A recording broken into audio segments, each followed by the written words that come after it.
Korea's economic growth has been slowing down in recent months with a sudden drop in exports. But we do find some solace in foreign exchange reserves hitting a landmark figure. Soo-young explains further.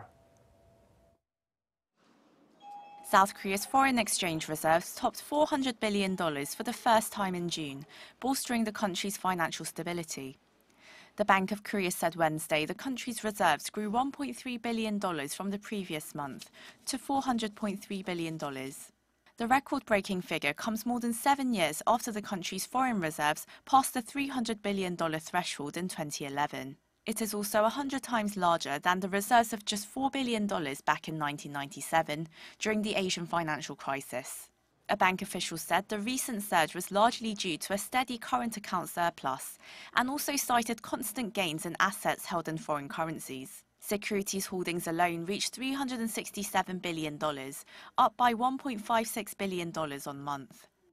Amid concerns of a downturn in exports, consumption and investment, experts say the country's burgeoning foreign reserves are an encouraging sign of financial resilience, as they translate to a growing ability to service foreign debt. South Korea's short-term external debt in 1997 was roughly 3 times its foreign exchange reserves. The ratio came to 75% during the global financial crisis and fell to just 30.4% in March this year. We have more than enough foreign reserves to pay back all the short-term debt should the short-term investors and lenders from overseas would want their dollar back.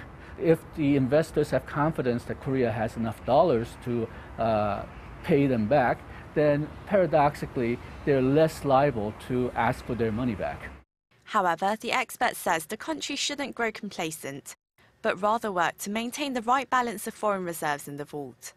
There's sort of an ideal level where there's enough insurance to guard against currency crisis, but also not excessive reserves so that the government has enough money to make welfare payments, build infrastructure, and so on.